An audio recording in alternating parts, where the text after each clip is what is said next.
सर्वांना नमस्कार. तर आज सकाळी सकाळी शुभ्राचे पप्पा बाजारात गेलेले होते. तर बाजारात त्यांना खूप छान आणि फ्रेश कोथिंबीर भेटलेली होती आणि तीही गावठी. तर त्यांनी येतानाच 2 जुड्या आणलेल्या होत्या. तर आता संध्याकाळी काय बनवावं माझा विचार चाललेलाच होता. तर शुभ्राचं चाललेलं होतं, मम्मी कोथिंबीरची चटणी बनव, आणि विवांचं चाललेलं होतं वड्या बनव. तर मग वड्याच बनवू असं ठरलेलं होतं, कारण थंडीमध्ये काहीतरी गरमागरम खाल्लं ना की बरं वाटतं. आणि आज शुभ्राच्या पप्पांना सेकंड शिफ्ट होती, म्हणजे तसं तर रोज सकाळचीच ड्युटी असते त्यांची.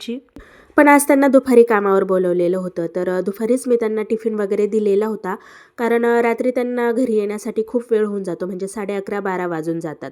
तर मग घरी आल्यानंतर एवढ्या लेट त्यांना जेवण काही जात नाही. मग मी दुपारीच त्यांना टिफिन दिलेला असतो. मग तो संध्याकाळी 8 वाजता बरोबर ते जेवण करून घेतात कंपनीमध्ये.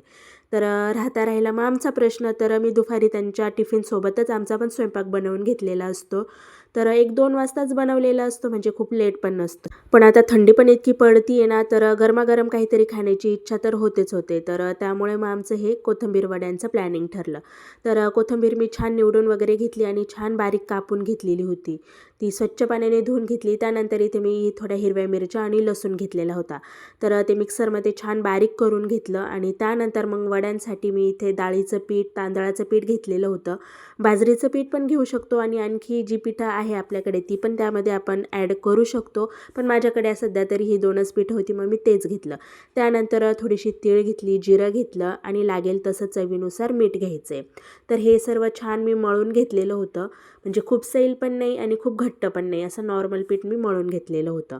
आणि मग त्यांचे छान पिठाचे गोळे वगैरे करून घेतले. पातेल्यावरती चाळण ठेवली, चाळणीला छान तेल लावून घेतलेलं होतं आणि त्यामध्ये ते पिठाचे गोळे छान ठेवलेले होते, म्हणजे वड्यांचा आकार पाडता येईल या पद्धतीने मी ते गोळे ठेवलेले होते शिजवण्यासाठी. तर 10-15 मिनटं ते शिजून होईपर्यंत इकडे मुलांना खायची होती तांदळाची भाकर. तर त्यांच्यासाठी मी 2 छान भाकरी पण बनवून घेतलेल्या होत्या गरमागरम. आणि मग मला घ्यायचा होता विवांचा अभ्यास, कारण विवांचा अभ्यास कमी आणि इकडे तिकडेच जास्त टाईमपास जास्त असतो.